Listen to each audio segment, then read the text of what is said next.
तो दोस्तों, क्या आप जानते हैं कि नववर्ष 2081 शुरू होने वाला है।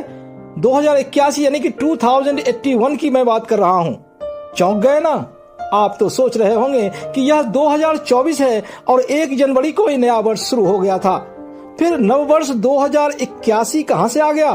तो आइए मैं आपको बता दूं कि भारतीय संस्कृति में विक्रम संवत कैलेंडर के अनुसार ही वर्ष, महीने, दिन या तिथियां तय होती हैं और उसी के अनुसार हमारा जीवन शैली व तीज त्योहार निर्धारित होते हैं। और आपको यह भी बता दूं कि हमारा विक्रम संवत कैलेंडर, जो कि हजारों वर्षों से भारत का सर्वमान्य हिंदू कैलेंडर है, वह अंग्रेजी कैलेंडर या ग्रेगोरियन कैलेंडर से 57 वर्ष पहले ही शुरू हुआ था। इसलिए भारतीय संस्कृति में यह 2024 नहीं बल्कि 2024 जमा 57 यानी कि 2081वां वर्ष है, जो हिंदू पंचांग के पहले महीने चैत्र के शुक्ल पक्ष के प्रतिपदा से शुरू होता है।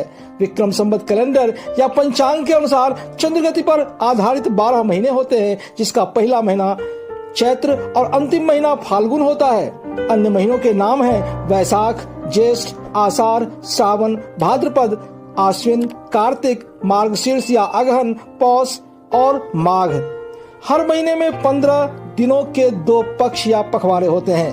पहला 15 दिन, जिसे हम तिथि कहते हैं, कृष्ण पक्ष कहलाता है, जबकि दूसरा 15 तिथि शुक्ल पक्ष कहलाता है।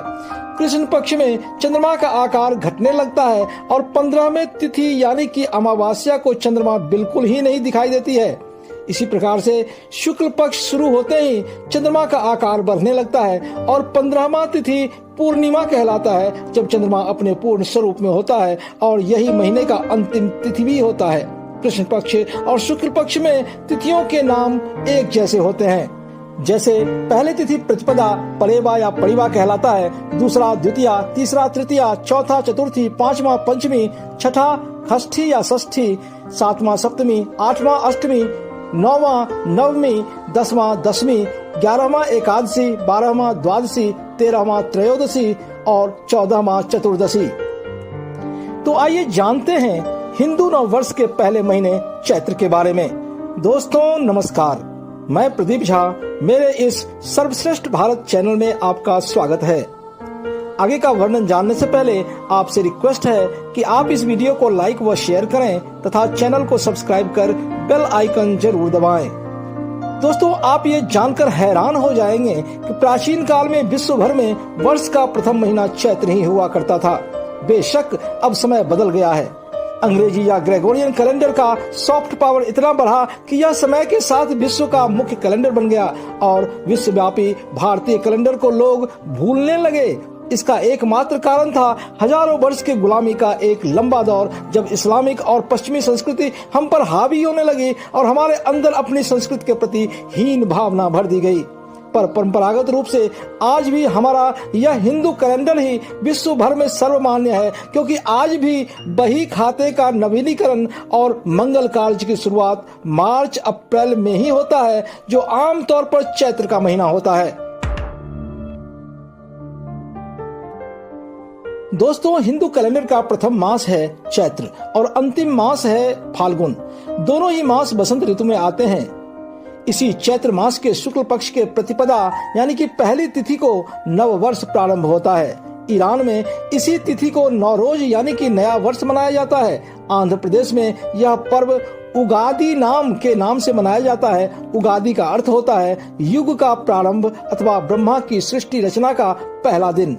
इसी तिथि को जम्मू कश्मीर में नवरेह, पंजाब में बैसाखी, महाराष्ट्र में गुड़ी पड़वा, सिंध में चेटीचंड, केरल में विशु और असम में रोंगली बिहू आदि के रूप में मनाया जाता है।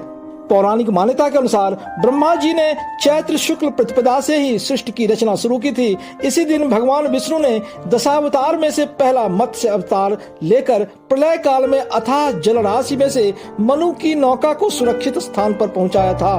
प्रलय काल समाप्त होने पर मनु से ही नई सृष्टि की शुरुआत हुई। इस तिथि से ही 4 युगों में से प्रथम सतयुग की शुरुआत मानी जाती है। इस दिन पहले तो सभी को नव वर्ष की बधाई दें। चूंकि इस मास के प्रारंभ के साथ ही ग्रीष्म ऋतु शुरू हो जाती है, अतः 4 मास तक जलदान करें, शुक्ल पक्ष हो या कृष्ण पक्ष। इस मास के प्रत्येक तिथि को किसी न किसी देवता के पूजन का विधान है।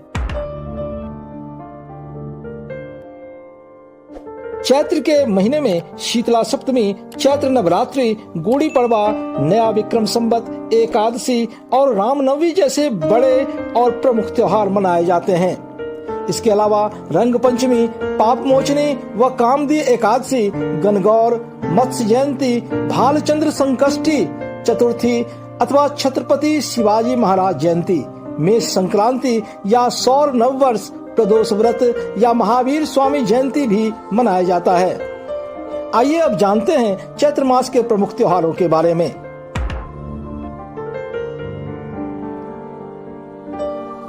पहला है नवरात्रि। दोस्तों, वर्ष में 4 नवरात्र आते हैं, जिनमें से 2 गुप्त नवरात्र होते हैं, जबकि चैत्र मास में वासंतीय नवरात्र मनाया जाता है और आश्विन मास में शारदीय नवरात्रि मनाई जाती है। नवरात्रि में माँ दुर्गा के 9 रूपों की पूजा की जाती है। पहले दिन माँ शैलपुत्री की पूजा की जाती है, दूसरे दिन माँ ब्रह्मचारिणी की, तीसरे दिन माँ चंद्रघंटा की पूजा होती है, चौथे दिन माँ कुष्मांडा की, 5वें दिन माँ स्कंद माता की पूजा होती है, छठे दिन माँ कात्यायनी की, 7वें दिन माँ कालरात्रि की, 8वें दिन माँ महागौरी की और 9वें दिन माँ सिद्धिदात्री की पूजा की जाती है। दूसरा है शीतला सप्तमी। यह त्योहार चैत्र मास के कृष्ण पक्ष के सप्तमी को मनाया जाता है। माँ शीतला देवी को माँ दुर्गा का स्वरूप माना जाता है। ऐसी मान्यता है कि माता शीतला को बासी भोजन अथवा ठंडा भोजन का भोग लगाने पर अच्छी सेहत का वरदान मिलता है। इस दिन माताएं अपने बच्चों को तरह तरह की बीमारियों से बचाने के लिए व्रत रखती हैं। शास्त्रों के अनुसार इस दिन भोजन पकाने के लिए आग नहीं जलाई जाती है। इस दिन घर के सभी सदस्य बासी भोजन ही खाते हैं। मान्यता है कि शीतला माता के पूजन से चेचक, खसरा, बड़ी और छोटी माता जैसी बीमारियां नहीं होती है। तीसरा है पाप मोचनी एकादशी, जो कि चैत्र मास के कृष्ण पक्ष के एकादशी को मनाया जाता है।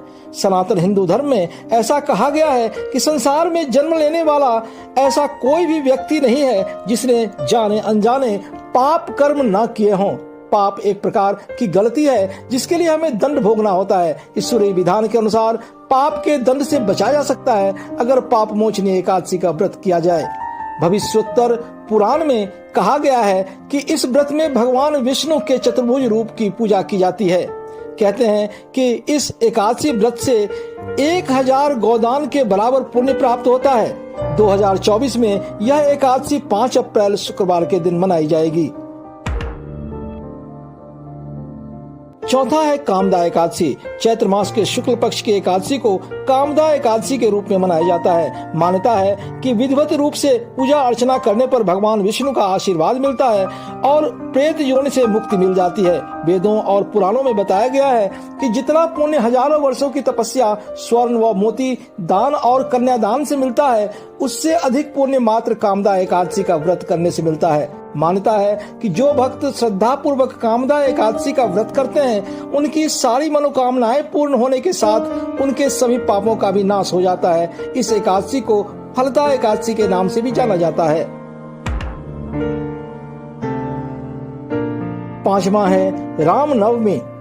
यह त्योहार चैत्र मास के शुक्ल पक्ष के नवमी तिथि को मनाया जाता है। धर्मशास्त्रों के अनुसार इसी दिन मर्यादा पुरुषोत्तम प्रभु श्री राम अयोध्या में माता कौशल्या के महल में बाल रूप में प्रकट हुए थे। इस दिन मंदिरों में पूजा अर्चना की जाती है और जगह जगह भंडारे आयोजित किए जाते हैं। साथ ही राम, सीता, लक्ष्मण और हनुमान जी की झांकियां भी निकाली जाती है। दोस्तों, मैं प्रदीप झा आपसे रिक्वेस्ट करना चाहूंगा कि अब तो आप जान ही गए होंगे कि हिंदू नववर्ष का प्रथम मास चैत्र हमारे भारतीय सांस्कृतिक परंपरा का कितना बड़ा धरोहर है।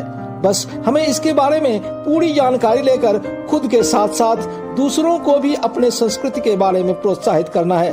ध्यान रहे, हमारे ये अमूल्य विरासत गर्व करने की चीज है, न कि मन में हीन भावना रखने की। अब समय आ गया है कि जब हम अपने इस सांस्कृतिक विरासत का विश्व विजय अभियान शुरू करें और जन जन तक इसकी भव्यता को पहुंचाएं।